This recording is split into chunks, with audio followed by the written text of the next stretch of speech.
Hi friends, welcome to Kavitha styles. நம்ம சேனலில் நம்ம இன்றைக்கி என்ன பார்க்க போகிறோன்னா, பிள்ளையார்பட்டியில் இருக்கிற பிள்ளையார் கோவிலுங்க. அதுக்கான போகிற வழி தான் இப்போ பார்த்துட்ருக்கோம். கடுமையான வெயிலுங்க, சரியான வெயில்.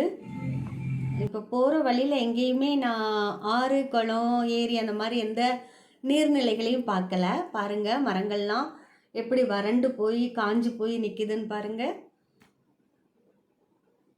அந்த அளவுக்கு வெயில், சரியான வெயில் அடிக்குதுங்க.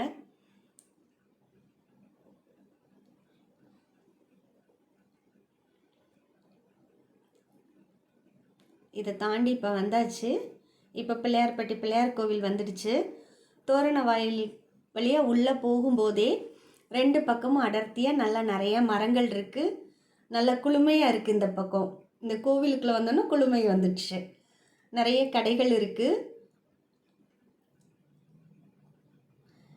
இந்த கோவிலில் பெரிய தெப்பக்குளம் இருக்குதுங்க. அதில் நிறைய தண்ணி, நல்ல குளு குளுன்னு இருக்குது இந்த இடம். ரெண்டு பெரிய ராஜகோபுரம் இருக்குது. இந்த கோவில் வந்து ஒரு குடவரை கோவில், அதாவது குகைக்குள்ளே வடித்த மிக அற்புதமான கோவில். எனக்கு ரொம்ப பிடிச்ச இந்த பிள்ளையார் கோவில் பிள்ளையார்பட்டி கோவிலுங்க. இங்கே இருக்கிற கற்பக விநாயகர் மிகவும் பிரசித்தி பெற்றவர். இவர் வலம்புரி விநாயகராக இருக்கிறாரு. 1600 ஆண்டுகள் பழமையான க்ஷேத்திரம்னு சொல்கிறாங்க.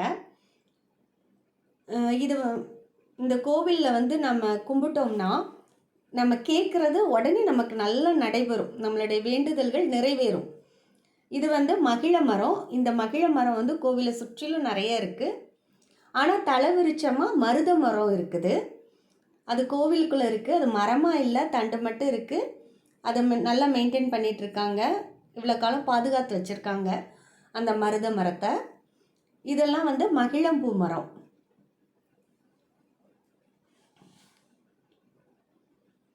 இங்கே வந்து காலை, மதியம், மாலைன்னு 3 வேளையும் பிள்ளையாருக்கு அபிஷேக பூஜைகள்லாம் ஜோராக நடக்குதுங்க.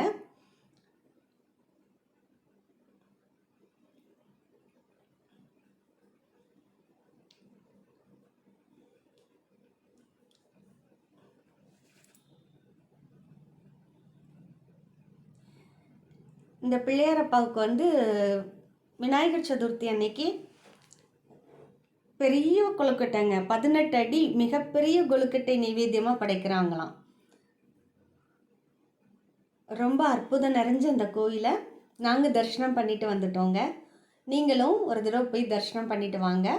உங்களுடைய வேண்டுதல் எல்லாம் நிறைவேறி மிகவும் சந்தோஷமாக வாழணும்னு நாங்கள் இறைவனை பிரார்த்திக்கின்றோம். வாழ்க வளமுடன்.